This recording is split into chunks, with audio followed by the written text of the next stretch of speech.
Hello, I'm Nickole Ross, and I am the owner and COO of Noohra Labs. We're a medical marijuana processing company located here in Dayton, Ohio. Noohra Labs, we are a company that makes medicine. So what we do is we take flower that has been grown from cultivators, and then we extract all the oils and all the different cannabinoids that's inside of the plant and make it into products that you consume once you buy from dispensaries. I started in cannabis doing infused dining. I had a partner that was working in the Ritz-Carlton and doing different things, went to Le Cordon Bleu, and one day we just said, hey, let's incorporate cannabis and food together, because those are two major components that people are willing to share.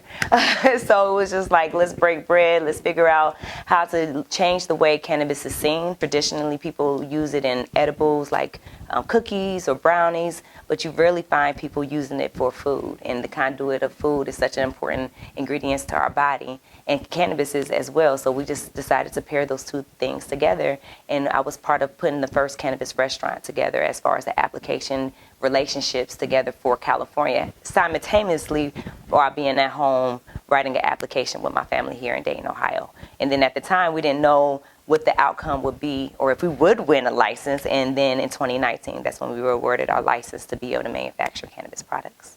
We are one of the only few Ohio-owned, minority-owned, and women-led companies in the state.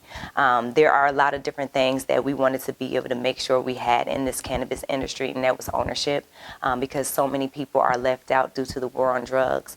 And it's been a privilege to be able to be on the side from a regulatory space that allows for us to be able to carve a path, but also create the impact that's important for those who have been incarcerated based off of the same thing that we now get to use from a legal and a medical perspective. We raised all of our capital non-VC. We wanted to make sure that we stayed a community-owned and also a family-owned business, because a lot of people don't understand how that business infrastructure and ownership works.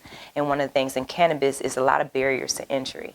And when you get into this point, to be able to have the opportunity to be a licensed operator to produce and to manufacture cannabis, you want to be able to own and control the work that you do. You have to have millions of dollars to be able to not only build out your infrastructure, have it compliant, and also have it secured. It's not just the cost to grow the flowers, the cost to have payroll, the cost to make sure you have the equipment that's necessary, because this is a science. You know, we're taking chemical engineers, so there's a lot of capital needs, and one of the things that is a challenge and a barrier is you don't have banking access. So those are some of the things that, you know, small businesses are fighting for, because if we don't have the small business banking that we could do traditional business like construction, renovation, payroll, just cash flow, it's hard to be able to keep regulating your company in an industry that has so much regulations and so much red tape. So we raised over $5 million between our own company raise and then also family and friends.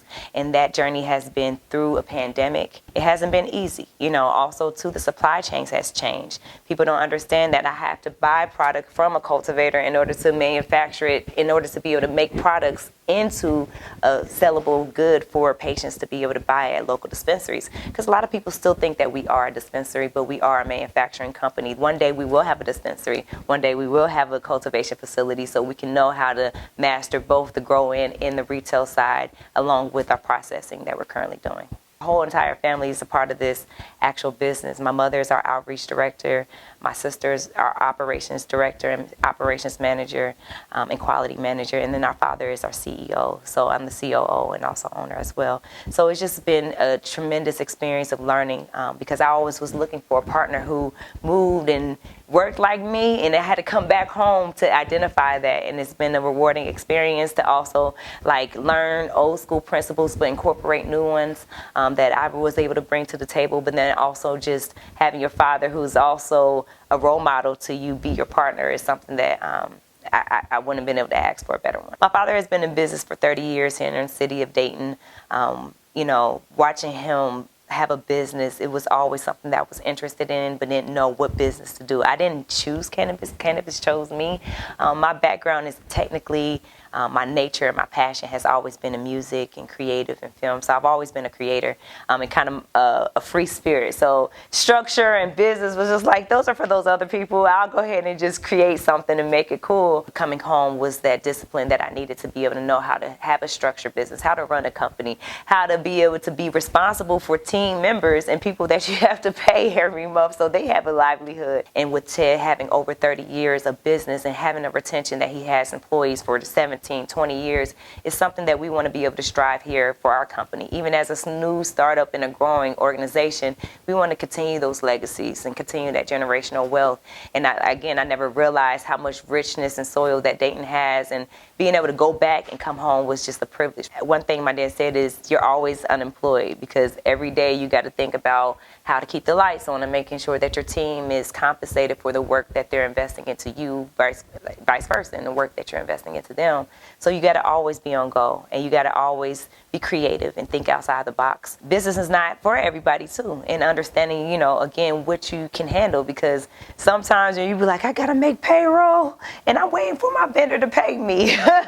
Those are things that you got to still challenge through until you're able to generate the income that's working on itself. Since us being operational, we have now been able to enter into over 40 stores across the state of Ohio, starting from zero to nothing, and now having something is just a tremendous feat. I've always been a giver. I'm a natural empath. I enjoy potential, and the potential that we all have. And I've always been a pusher. People used to call me the general, and I'm like, no, it's like I don't want to be, bossy per se, but I want to direct us into the direction that can all have us thrive and grow. And when I see joy in people's eyes because they accomplish things, and now I see my own joy for us manifesting something that was just on paper now into an opportunity to be able to employ and hire, it just gives me hope that we can all change something. Being an entrepreneur can feel dark at times. It can feel lonely, but if you know that your light of you and that you have to shine, you can get through any dark, challenging moments. Believe in yourself and don't stop. As new entrepreneurs, we have to give ourselves grace.